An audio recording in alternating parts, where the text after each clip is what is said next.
the Ricochet Effect. Ricochet Effect, like Ricochet Effect. Yeah.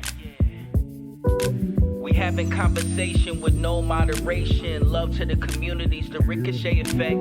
Having conversation with no moderation. Love to the communities, the Ricochet Effect. Having conversation. I am Dr. Abeni El-Amin, and I am here with Renee Collins Cobb, who is my wonderful co-host on the Ricochet Effect. And let me tell you, folks, if it wasn't for her, this show would not be, and this podcast would not be as spectacular as it is, because she is just truly a gifted talent. She has recently come from the Josie Music Awards, and I would be remiss if we didn't take this opportunity to hear all about it. Renee, how did it go? Oh, it was a fantastic weekend, and with a lot of Kentucky presence, which we were so proud of. We started off the weekend actually with having an open mic at one of the local venues downtown, which a lot of Kentucky people showed up to perform. And, you know, for a lot of artists, it's really, really important to perform in Nashville. So this really gave them an opportunity to get on a stage and also be seen by the venue owners and for some possible gigs. And we had a lot of that happening. We had we would love to have you back. Yes. So it is just so wonderful. And I just felt like my old Kentucky home was in Tennessee this weekend.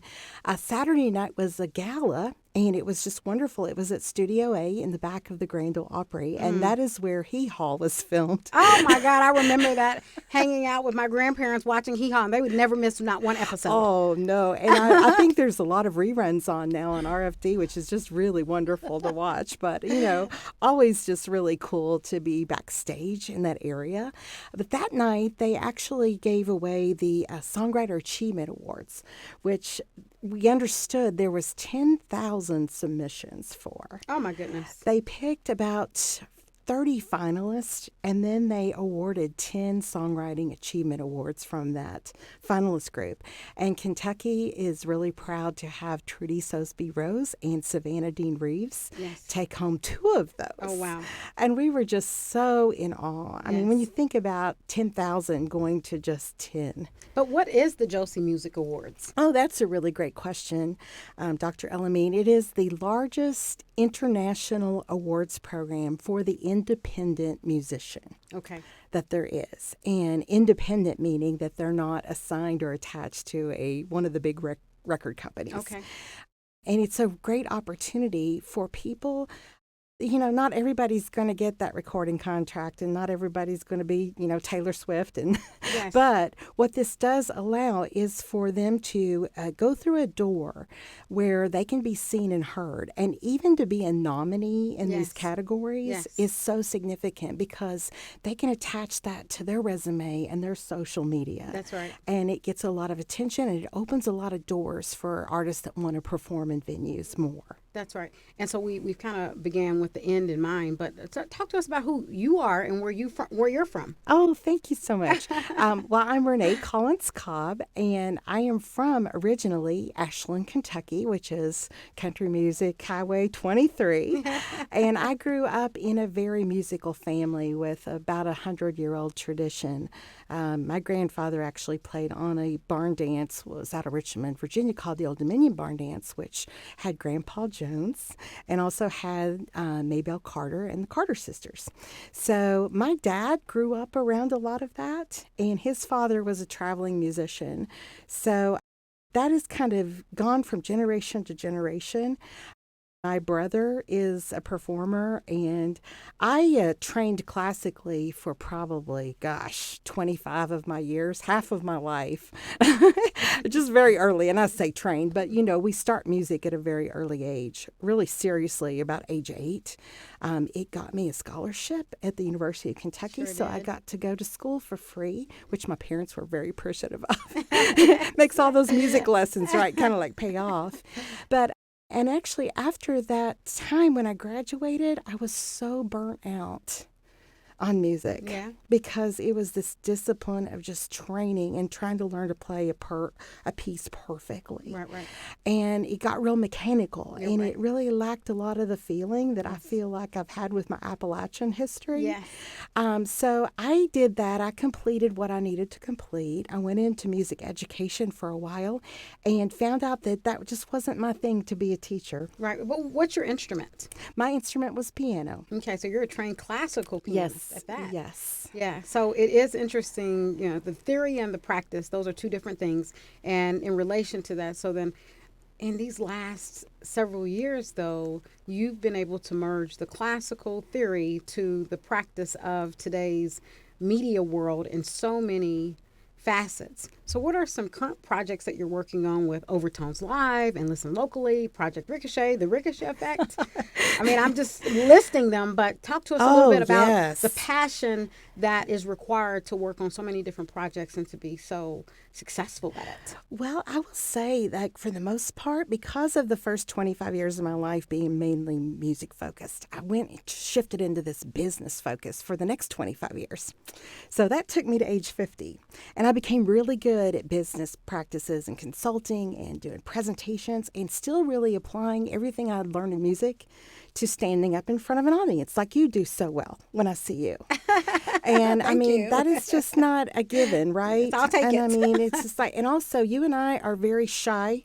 We're introverts, but we have had to develop this practice of becoming extroverted to do what we want to do, right? That's right. So we've gotten out of our comfort zones through both music and arts That's and right. projects and all of these things.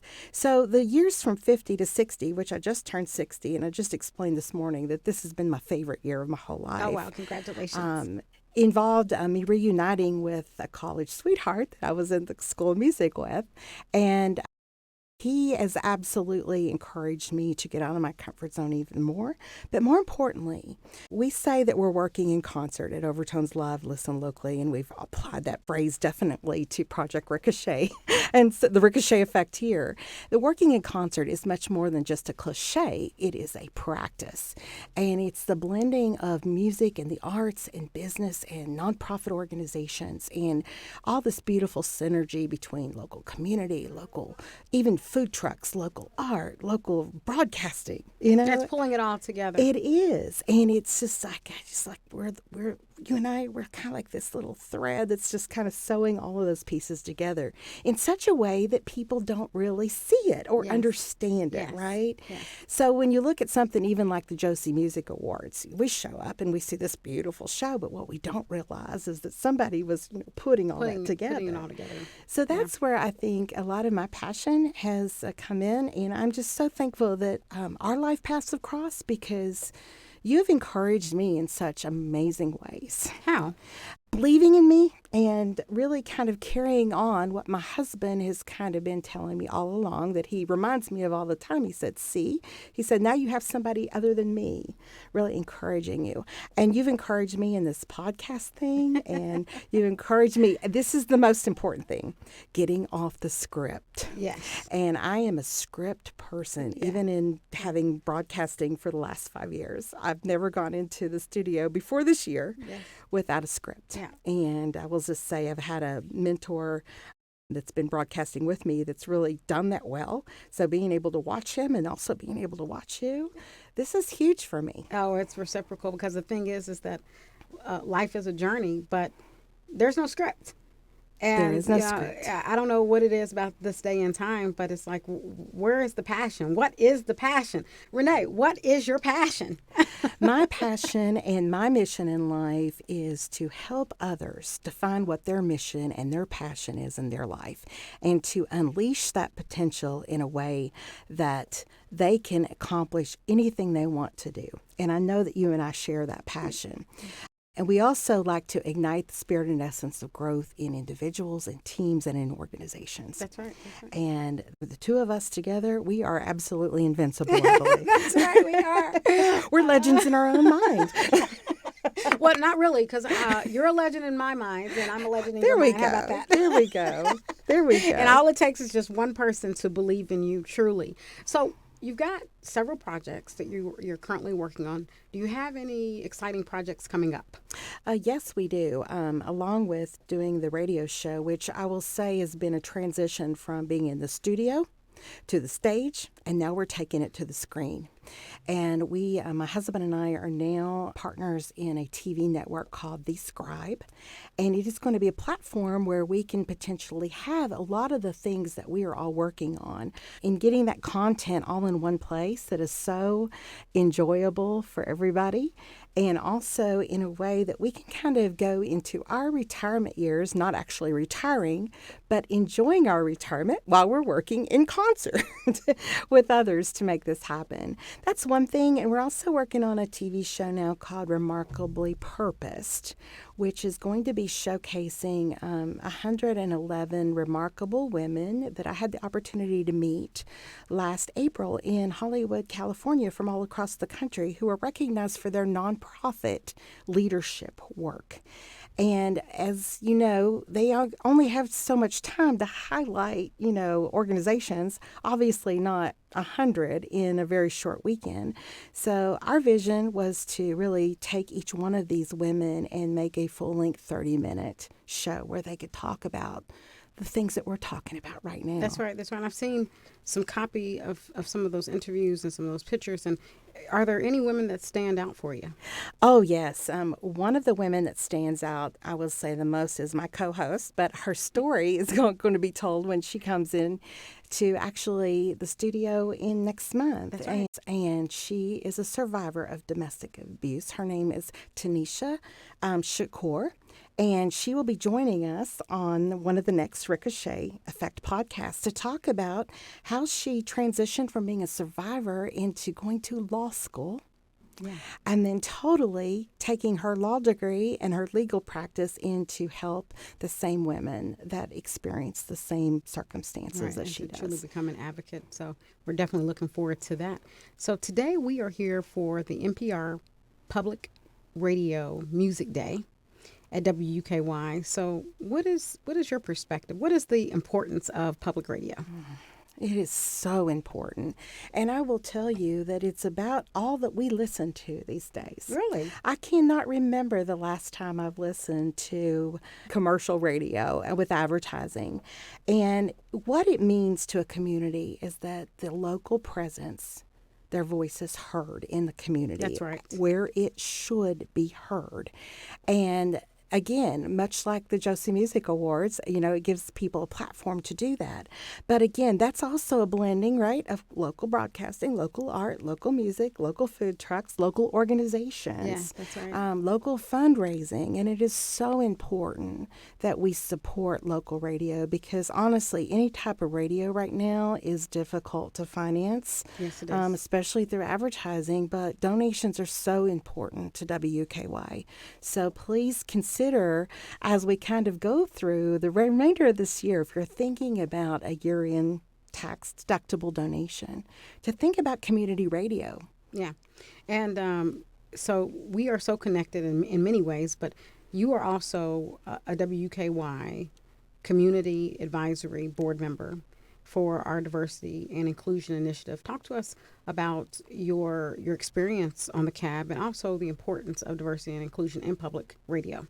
Oh, my goodness. Thank you so much for asking that question, because this is another one of these things that I just feel that I really wished for and hoped for a long time, is to take my 20 years of diversity, equity, inclusion, belonging training and to be able to intersect it with other aspects of life and organizations. And it's not only the corporations or, these big, Fortune 500 companies, but this gets right down to the community once again.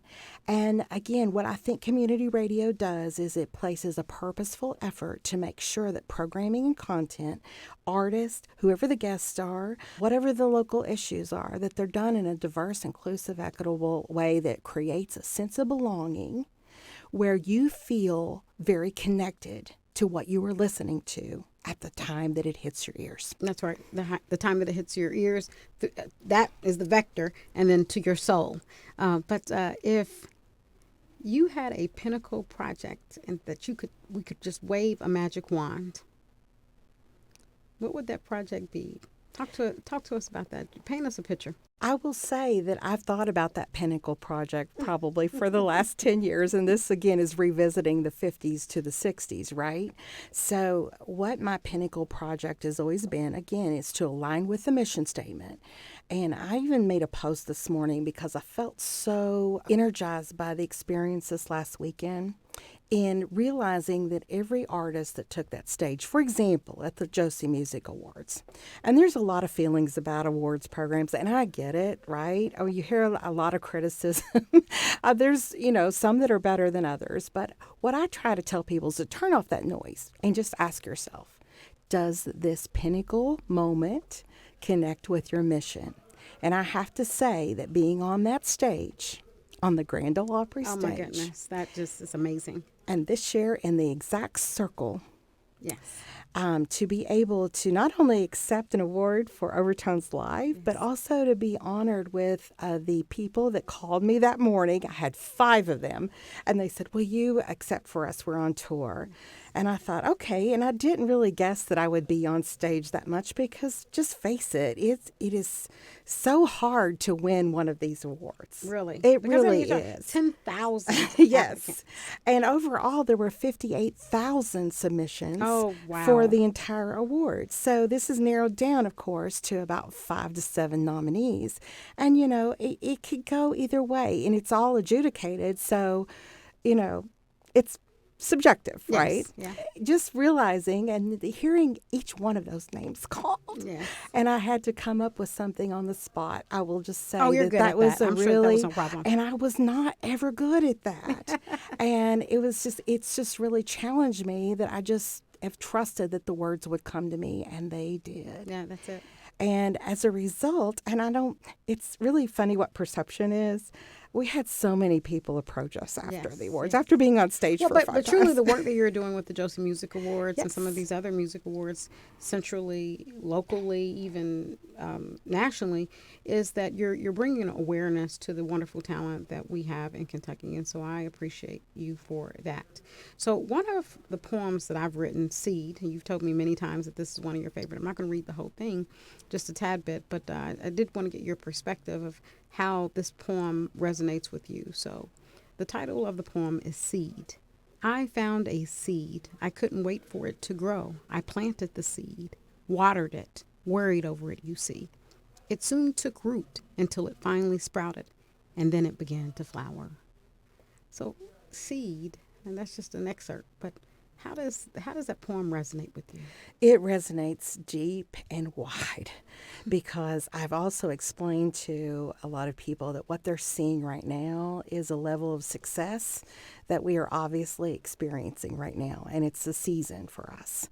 But what people need to realize is that we've gone through 6 years where we have not won anything. And just feeling determined to keep staying on the course, eye on the ball, to hit the home run, right? Yes. That starts with the seed. And we do not see immediate results when we plant a seed underneath the ground. So all of that work is being done in a way that nobody can see it. Yes. And they might wonder, what are you doing, right? Yes. Are you crazy? You Yes. just keep coming back for more. Yes, yes. And we even joked that we were the Susan Lucci's of the awards scene for the last 6 years. Wow. And then everything is coming to fruition. So it's one of those, like the old mantra, just keep going. Absolutely. Even that connected with me when I read your poem, and it resonated with me about the Chinese bamboo tree, which is planted underneath the ground, and nothing happens for 7 years. And in the 7th year, it shoots up to be 70 feet tall. That is amazing. So I did not know that. That really, again, that just really hit home for me. Yes. Because, the one thing I will say is we do not let negativity kind of come into our life. We've had a real resilient Teflon approach. And if I could encourage anybody in any way is to turn off the noise, stay true to your mission. Ask yourself when information hits the brain, does this support my mission? That's right. Even my behavior That's right. or my reaction. That's right. Right? And it's easy. It's either yes or no. And everything's easy once you define what your mission is. It truly does. I don't allow negativity to enter the titanium. grid, not at all, because I know exactly what my purpose is. Do we come off balance sometimes, just in terms of the reflection and just trying to figure out if you're going on the right path or if you're on the right path? And but that's good. That means that you're questioning, you're reflecting, you're observing, you're trying to adapt so that you can be as successful as possible for the work that you're doing and the purpose that you have in life. So I think that's awesome. This was a great interview. I will say, if I could add one more thing, Yes, because this just really comes to mind when I talked about standing on that circle. I thought about another picture that I had from when I was 21 years old, and I was visiting the Ryman Theater, which is not the Grand Ole Opry now, but it used to be. And as many know, whenever the Grand Ole Opry was transferred out into the suburbs, into that big, huge theme park, they took the center of the stage from the Ryman and they transplanted it into the stage at the Grand Ole Opry.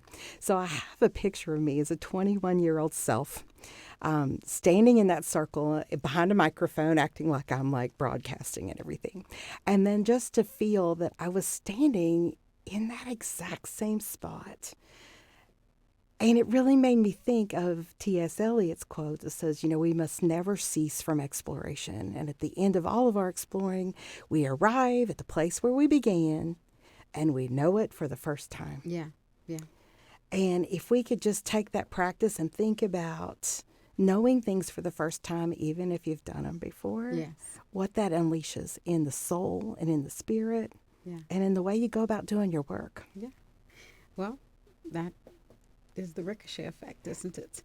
That is the Ricochet Effect. That's a great point, because that's exactly what that is, right? It is. Thank you so much for being here this evening. Thank you for having me. Absolutely. Well, we've come to the close of another amazing podcast. I'd like to thank our listeners. I'd like to thank our guest. And as we say here at WUKY, we can't do it without our community. And just keep in mind that DEIB is the DNA of humanity. The vision of Project Ricochet is to find practical solutions that assist minority youth who are prone to antisocial behaviors while discovering positive and productive lifestyle alternatives. An overarching goal of Project Ricochet is to work and communicate in genuine ways with existing organizations and groups which have a similar focus as we do. Our programming is distinctive because it provides development opportunities for community and economic empowerment. It's the Ricochet Effect. Ricochet Effect.